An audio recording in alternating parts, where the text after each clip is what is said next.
Hey everyone, and welcome back to a brand new live episode of Climate Curious, presented by the Solutions Project.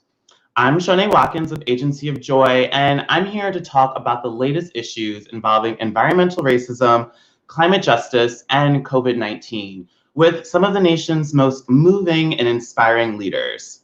Joining me, as always, is our ASL interpreter, Rory Burton.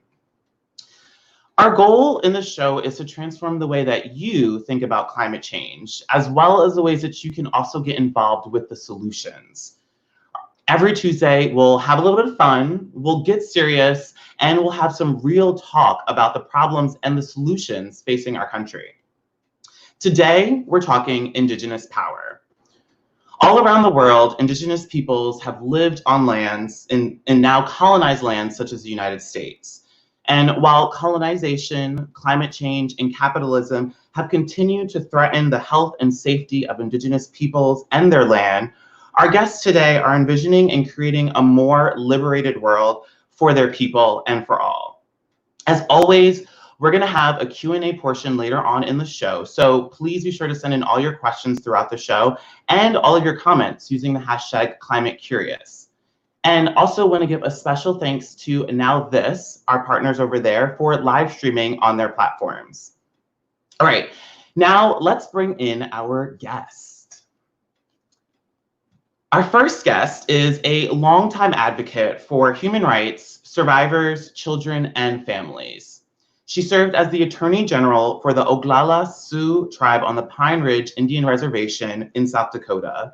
And in 2018, she became the first ever Indigenous woman to run and seek the office of a state attorney general. Just badass.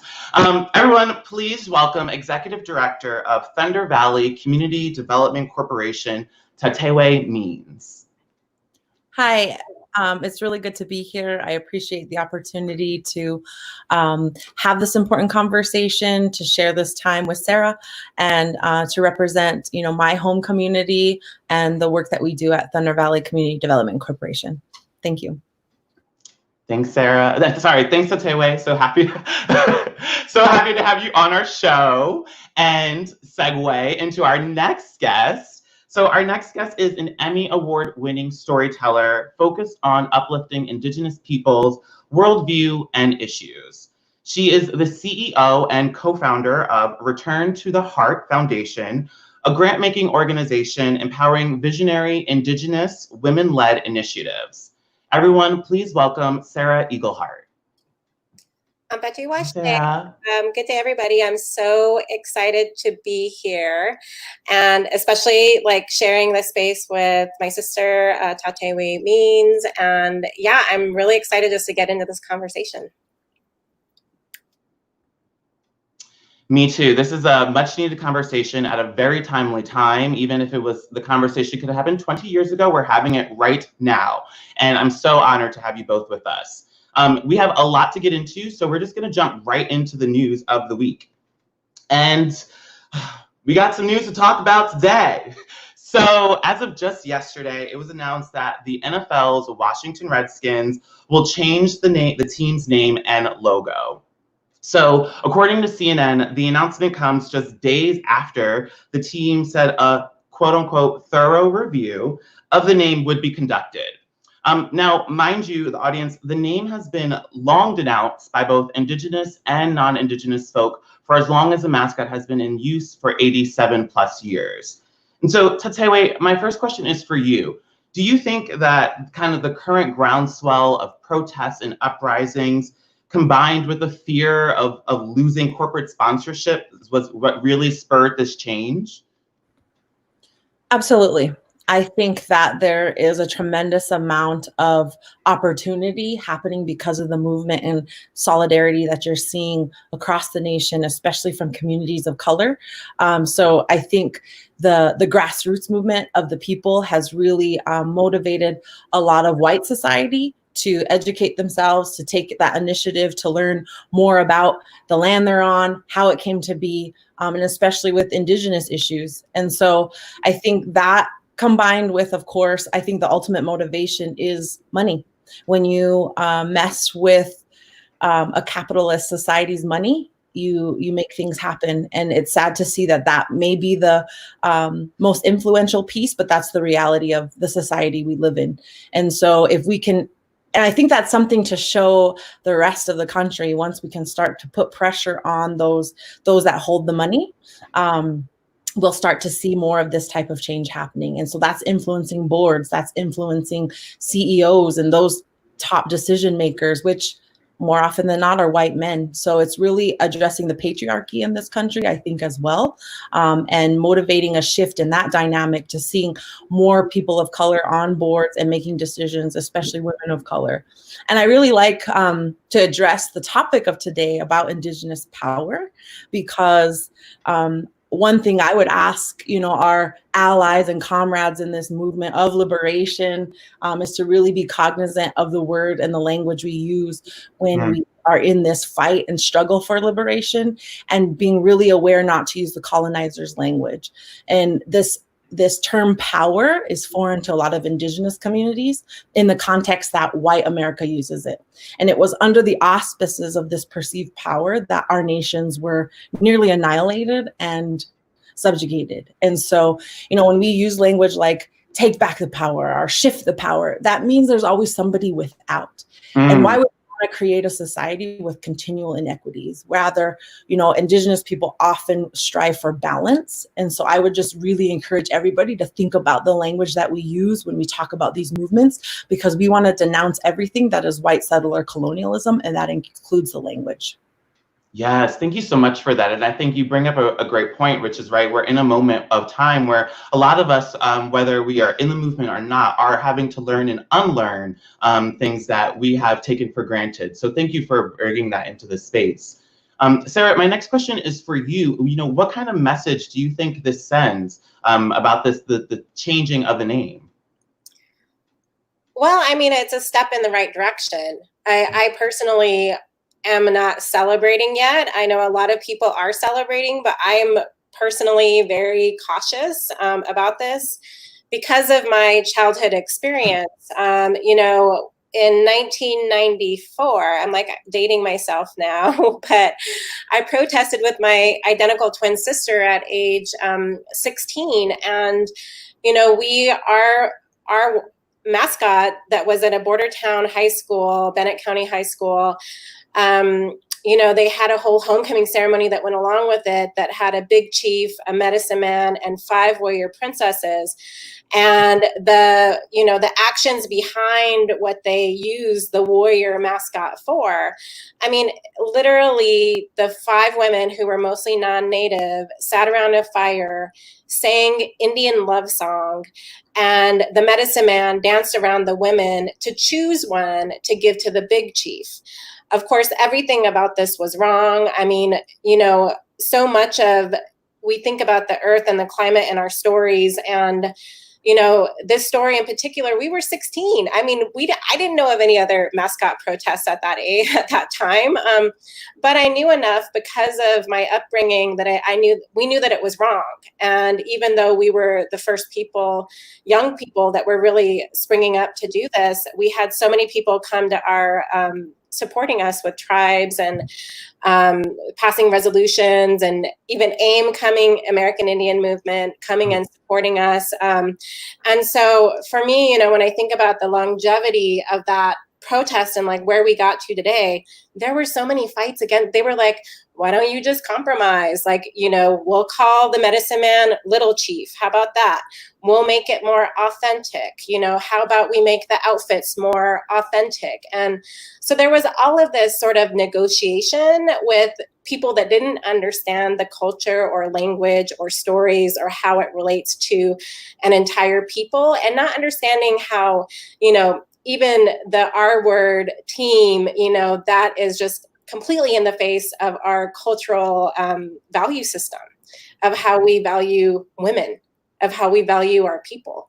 And so I'm personally, we hear they're going to change the name to Warriors. So I'm not celebrating. I think they're still going to want to do the tomahawk chop. I think we need an entire culture shift right now. And I think Tatewin's right. You know, we have to think about balance and how are we really changing America's value system, because Indigenous peoples have been left out of it entirely.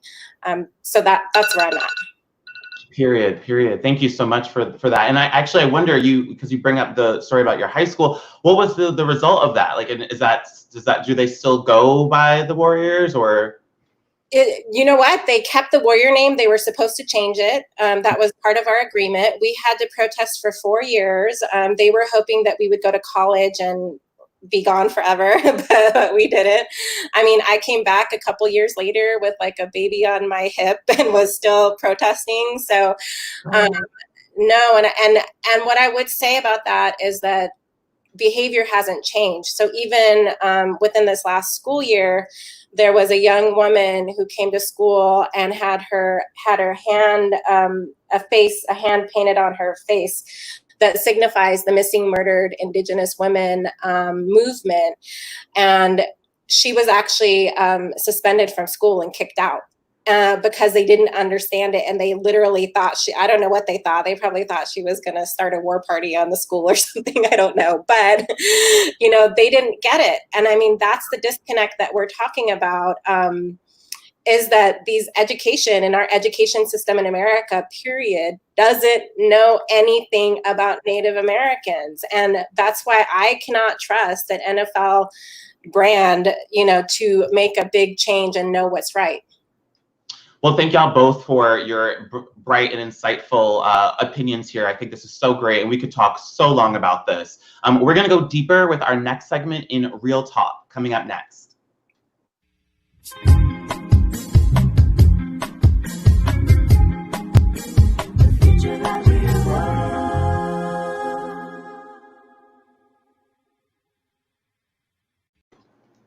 Welcome back to Climate Curious. I'm here with Tatewin Means of Thunder Valley CDC and Sarah Eagleheart of Return to the Earth Foundation.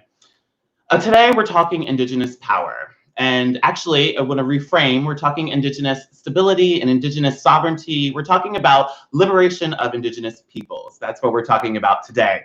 And amidst the increasing threat of climate change, our guests today are envisioning a more liberated world for their peoples and their lands. Tatewin, my first question is for you. You're based in what Americans know as South Dakota on a reservation. So I would love if you could just talk about the impact that you're seeing of climate change that's having on Native and rural communities where you live. Absolutely. So this environmental justice movement very much is entrenched in the rights of Indigenous people. Indigenous communities, across the world are often targeted for the lands that they live on and the resources that also reside in the lands that they are at. And so our struggle as Indigenous people is also a struggle for environmental justice. So when you see it talk about environmental racism, environmental injustice, you cannot leave Indigenous people out of that conversation. And it goes a layer deeper because it automatically implicates, at least in this country, our treaty rights as Indigenous people. And so not only are there claims to, environmental protections, water rights, natural resources and all of those legal implications, but we also have to talk about treaty infringement and treaty violations anytime you're talking about something that's affecting the environment, particularly for my community, the Oglala Lakota. I'm also Sisseton Wahpeton from my mother's side, but I was raised on the Pine Ridge Reservation. And we see the effects of climate change. We see the effects of global warming and the harshness of the winters, the storms that we're seeing in the summers. It's just really creating a lot of extreme weather patterns that impact our housing, which is already at, insufficient to meet the needs of our community. It impacts our infrastructure, roads that are already dilapidating and worn.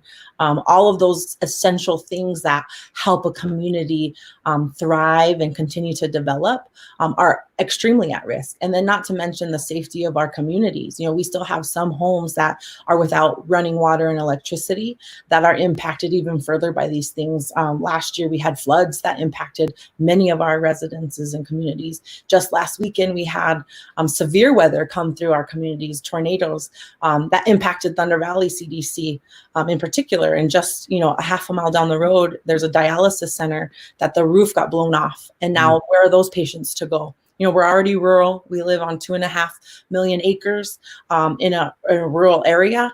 Those are very important considerations to think about when we're talking about how do the actions of those in the cities affect those in rural areas, right? And, you know, when we say we are all connected to one another and treat each other as relatives, that's the reason, because it's getting out of this selfish view of I am my own person and I can make decisions for me and my family, but I am a relative in this global community. How are my actions and my choices affecting those that are struggling with environmental issues, are struggling with poverty, and, you know, all of the marginalization that our communities see? And so it's really, like Sarah said, it has to be a culture shift, a mindset shift for all individuals. It's not a liberation struggle for Indigenous people, Lakota people. It's a liberation struggle for everybody. White Americans have to decolonize. We have to push the reset button on how we think about these things in our relation to the broader community. That's not only people, right? That's every living life form. That's the earth. That's animals, the winged, the four-legged, every being that's on this earth, and reevaluate how we want to teach our young people. We raise white supremacists and in our school systems. So how are we going to course correct that? We have to be willing to throw out all of the systems as we know it and rethink how we think about our relationship to one another. Period. Thank you for that. And I want to come back to actually hearing more about some of the great solutionary work that you're doing at Thunder Valley as well. Sarah, I want to turn to you real quick. So I hear that Return to the Heart Foundation was just created this year. Can you tell me a little bit about why you started the foundation? Yes, I started Return to the Heart Foundation along with State Senator Red Dawn Foster. We co-founded it because we really wanted to support Indigenous women. When you think about the most marginalized of the marginalized, Indigenous women are up there along with our trans sisters. And so I really wanted to be able to start something where we could really uplift the good work that Indigenous organizers are doing on the ground. And so, and of course, that because of COVID happening, we actually ended up launching into supporting COVID. And we are working with 6 different regional areas across the US to get them personal protective equipment, focusing directly on PPE. And so have raised over $1 million to get personal protective equipment to those communities. It's not enough. I mean, either way, like it sounds like a lot, but it's not. And You're right. and so, you know, and when you think about how the burn rate of the personal protective equipment, it's ridiculous. And knowing that Indigenous communities have had high rates of infection is really critical because of our health statistics and, you know, where we're placed, our rural families, different, and I'm sure Tatewin will talk a lot more about this too, because I know she's also working on COVID, because it's so important. We all have to chip in and we all have to do what we can. At the same time, you know, we decided that we also wanted to support Indigenous women that were organizing in their fields. So of course, you know, they were already doing climate justice, you know, so of course they're doing COVID, of course they're doing racial justice. And I just want to also give them a shout out, because part of the way that I see of changing a system is that, you know, we work and operate in a patriarchal, like linear system that often just wants to name like one person, you know, but you know, the way that Tatewin and I were raised was really around a collective circle. And so we operate in the system, but we also want to change it, right? So the society members that we have are Yonaza Lone Wolf, Jordan Marie Daniel, Morningstar Galley, Holly Bird, Ray Zaragoza, Lila June, Savannah Lyra Rose. Sorry, I'm slowing down for to help. Savannah Lyra Rose, Allie Young, Candy Brings Plenty, And so those are some of the women that are organizing across the United States, have been doing COVID, but are also doing a lot of climate justice and racial justice as well. That's incredible work. And like you said, I'm taking, you know, more. I definitely want to kind of see more of that and hear more of that. And two, I'm just, you know, shout out to you for doing that. I think it's an amazing step. And thank you for sharing with us about that.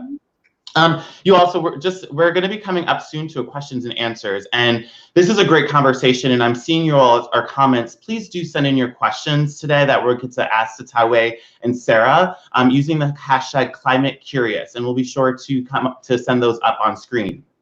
Tatewin, I want to come back to you real quick. So I know at Thunder Valley you all do just a lot of incredible work. I know you have like a half-acre community garden. I understand that you have like a community development with solar panel, and on top of that, you are still, you know, working around the clock with coronavirus. So can you talk to me a little bit about what your work is doing and how you're leveraging that as the executive director? Right. So the focus of our organization, the vision is a liberated Lakota nation through our language, lifeways, and spirituality. So definitely returning to that balance, to our center of who we are as Indigenous people, to guide the work that we do every day. And it is definitely about liberation. We take this holistic approach and finding a holistic pathways to this liberation. And the first step in that often is healing, right? So liberation, sovereignty, self-determination, those are words you hear a lot of times being referenced when you talk about tribal community, tribal nations and Indigenous people. And I always want to say that sovereignty isn't something that belongs to a government. It doesn't belong to tribal governments to enforce or protect. It starts with self, right? Liberation starts with yourself and then extends on beyond that. And that's how you create a liberation ripple, a liberation movement. And so much of our work, we have 9 initiatives that all work together, you know, holistically and in balance to address all the social determinants of health that affect our people. And so, all guided by healing and rooted in community well-being and community engagement. And so one of our initiatives is our regenerative community development, which is actually building and constructing a thriving, healthy community on our 34 acres that sits within the Pine Ridge Reservation. One of the bigger picture items that we're working on is developing a renewable energy plan for our development. We want it to be a net zero ready community. So incorporating renewable energy such as solar panels right now, but what other types of renewables can we incorporate into our larger sustainability plan to support, you know, reducing our dependence on fossil fuels within our organization, and, you know, reducing our footprint that we leave on this earth. We launched a pilot recycling program, the first ever on the reservation, in coordination with the Oglala Sioux Tribe solid waste management program. Along with that comes a lot of community engagement. And so one of our values as an org is the importance of meaningful community engagement.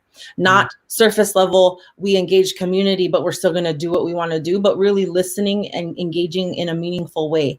A lot of times our communities are used to tribal consultations that the federal government communicates with our people, but never really takes it to heart and goes and does what they want anyway. And so kind of reversing that approach to our community and utilizing their input on what they want to see. So doing a lot of community education around recycling, reduction of waste, reusing, you know, all of those essential components of that, all the while continuing to develop and actually build our regenerative community. That is, first of all, just like amazing, because girl, you out here, and I think that, you know, just it's inspiring to hear. One, because you know, obviously as a Black person, there is a shared understanding that we know of marginalization, and so I just, you know, from one end to another, you know, this is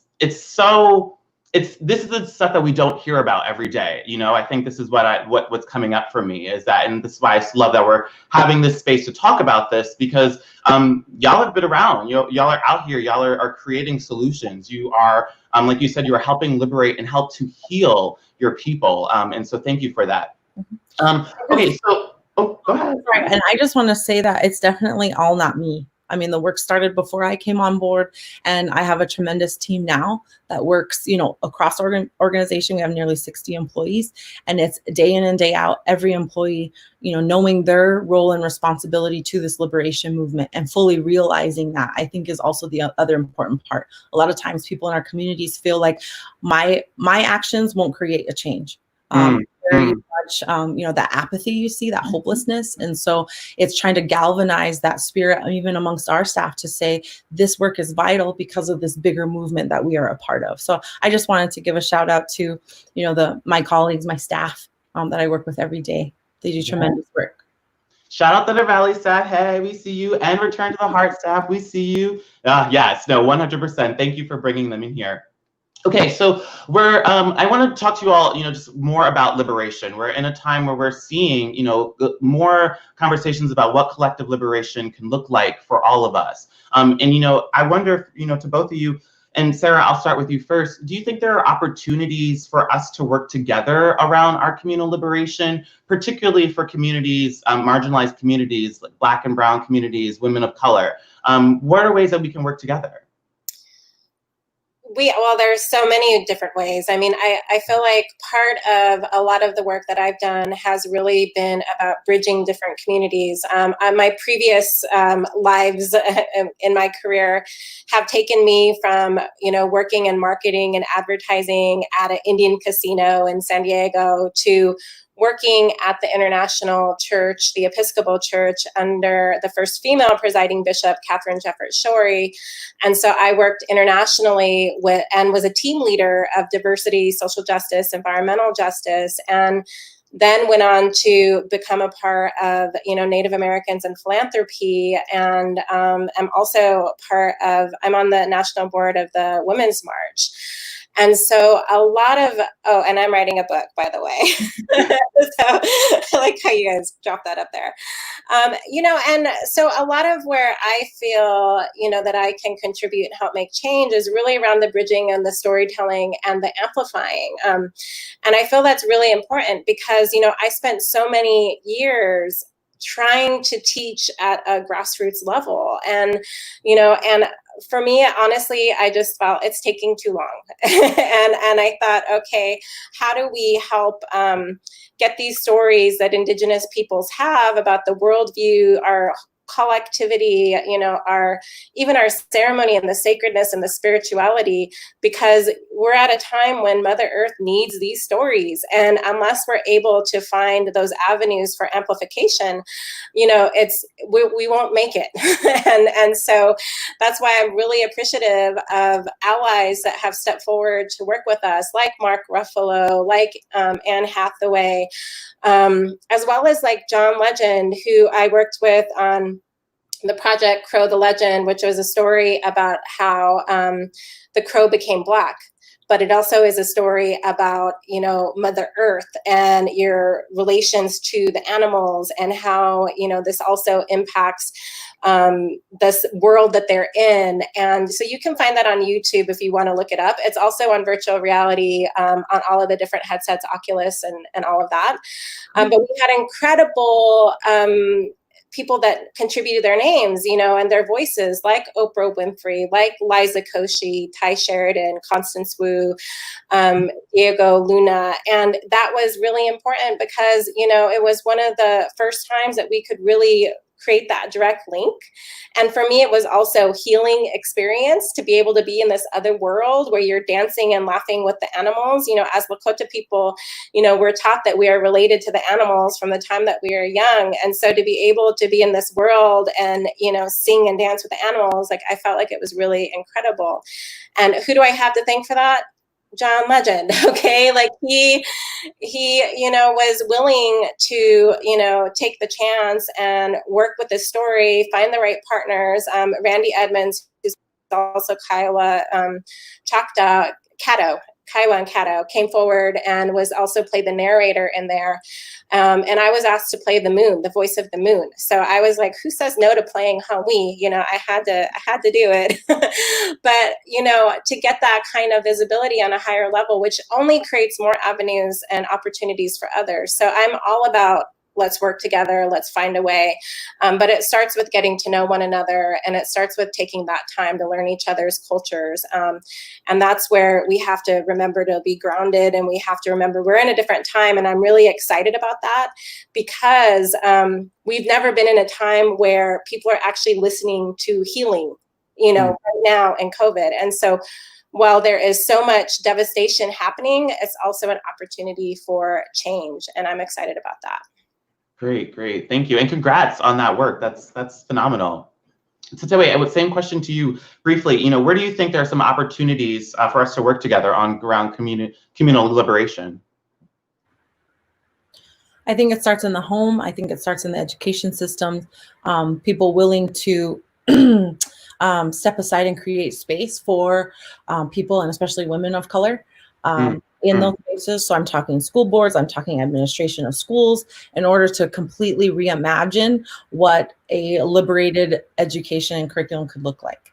And so that takes a lot of courage, and it takes a lot of selflessness. So, I've been in different circles where I've heard white males that are in CEO and president positions that are saying, I'm going to step down. Here's my transition plan. I'm specifically stepping aside to create space for an Indigenous woman, or, a woman of color.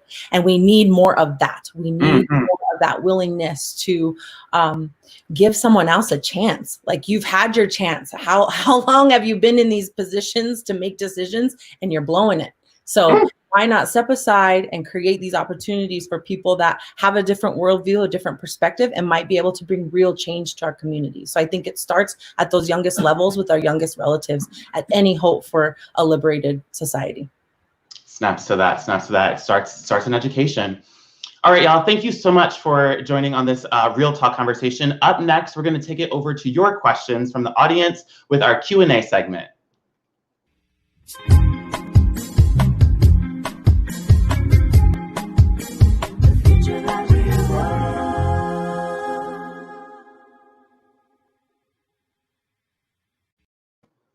All right, we're back with Climate Curious. And so our first question comes from Paul. He says, do your panelists support the Red Deal? And I'll get to Tatewin, do you have any thoughts on the Red Deal? Yeah, so the Red Deal, as I understand it, is, a draft manifesto of sorts that was produced by the Red Nation movement. I have a really good friend and brother, Nick Estes, who's a PhD and works for the University of New Mexico. He's actually Cooley-Chasha from the Lower Brule Sioux tribe here in South Dakota. But he's a part of that. He and his wife, Melanie Yazzie, I know they do a lot of work around Indigenous liberation, and even taking it to an international level. So I absolutely support, their ideology and their approach to Indigenous liberation, because I think one of the things they say is Indigenous liberation is everybody's liberation. And it's not a deal with those in power or those in perceived power. And this is, colonialism and capitalist structures, but it's a deal with one another. And how do we, again, maintain that balance, or reaffirm the balance we have with Mother Earth in order for us to survive on this planet?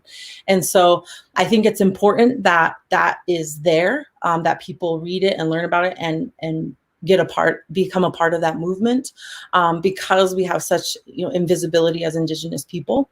But furthermore, we're the only group of people that do not have a seat at the table at the United Nations. And this is something my father, Russell Means, advocated for throughout his lifetime, to have that voice recognized at an international level. We have a special rapporteur on Indigenous issues, and they can give reports, but where is our actual seat at the table? And until that happens, we won't have that equal representation to advocate as strongly as we should be able to on an international scale. So you think about the Paris Climate Agreement, did not reference Indigenous communities or lands whatsoever, or the protection of Indigenous sacred sites. And so that is something we are just left out of conversations, and we're at our end with it. It's something that we've been fighting for since colonization happened, and it's definitely a struggle that we're not going to let up. So until we have that voice at the international table of nations, we can't give up on this fight. Yes. Thank you for that. You schooled me. I didn't know about that. Thank you. Okay, so our next question, I'm getting a little closer. Anna is from Anna. how can we be genuine allies to the Indigenous communities? I think this is a question that a lot of people are asking right now. Sarah, I'll turn it over to you first. How would you answer this? I feel like a lot of people want to understand Indigenous peoples and Indigenous worldview. I often feel like there's not enough avenues to share that worldview and even that experience. I mean, prior to COVID, what I would have said is spend time in Native communities, like get to know your Native people and really truly understand their struggles and also their triumphs and what matters to them. Now in COVID, of course, we're in a different time, and so we have to move everything digitally. It really is about how do you find educate yourself. One of the things that I think frustrates me a lot is that, when you look at the funding for Native people and especially Indigenous women-led organizations, it is not equal. And, it is less than 0.5%. And so when you think of our population is at 2%, it's not equitable. So number one, you can educate yourself. Number two, you can donate to the causes, right? Number three, I always say amplify. If you see causes or issues out there that you care about, you think other people should know about, amplify. It's so easy, sharing it on social media. So yeah, that would be my advice for right now. Got it. Thank you for that, y'all. Keep sharing and donating. Up next, we're going to get to our rapid fire segment where we're going to test our guests about little things outside of the climate movement. Coming up next.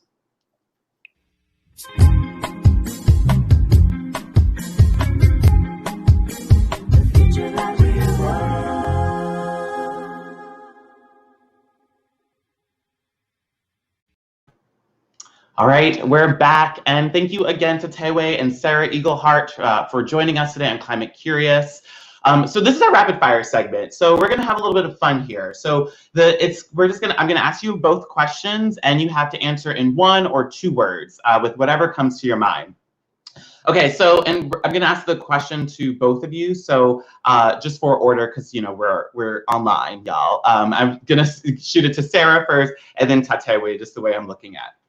Okay, so what is your favorite power word?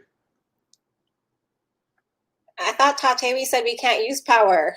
Thank you. You know what? See? What's your favorite word, sis? That's that.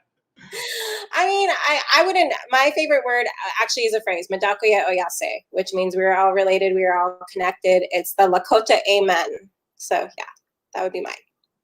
Thank you. Tatewin, and thank you for checking me. Good job, Sarah. My favorite word has to be liberation. It's what we fight for and strive for today. Yes.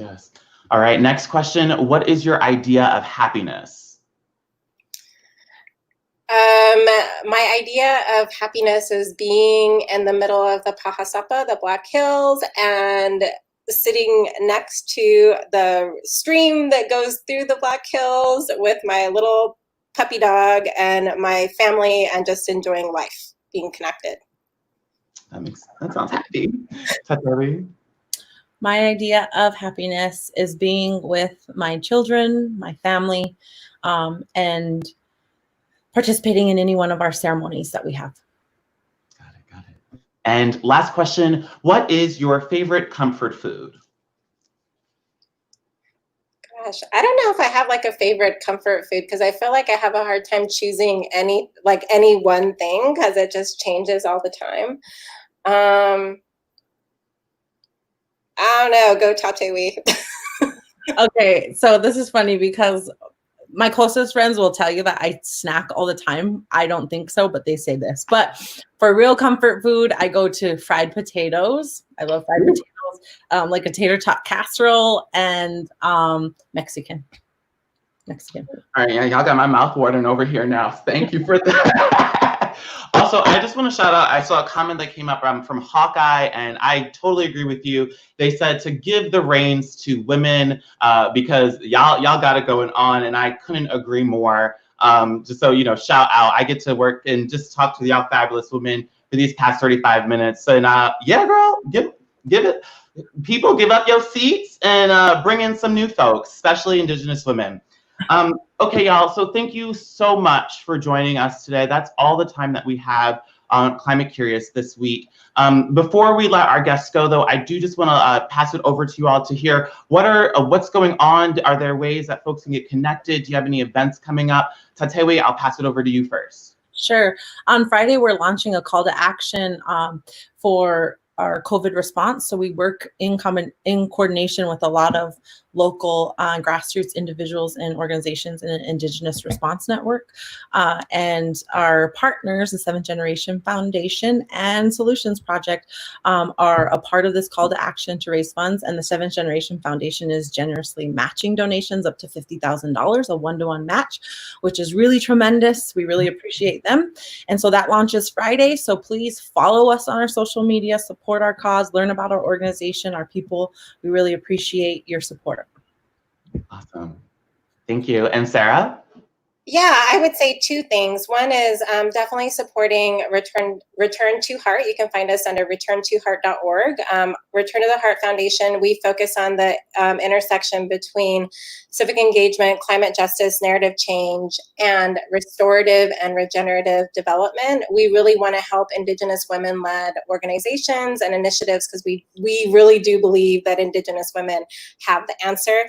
And secondly, support my book. I actually, the title of the book is called Warrior Princesses Strike Back. I'm co-writing it with my identical twin sister, Emma Eagleheart White, and she's a psychotherapist. And, we decided that we wanted to share wisdom about healing. We both actually came up with the idea individually. And then it was like, hey, I think I'm supposed to write a book. And she was like, me too. And so it's crazy. And the title of our book really actually begins with our mascot and the protest story, because one of the things that happened when we were young is that the principal pulled us into his office and said to us, he said, people are saying that you're protesting because you're mad you're not going to be a warrior princess. And of course we were like, who is this guy, right? That just shows you the disconnect that we have in rural America and especially in South Dakota. But we wanted to really take back, our own strength, in that moment, and also be able to teach these lessons on what does it really mean to be a good person? What does it mean to be healed?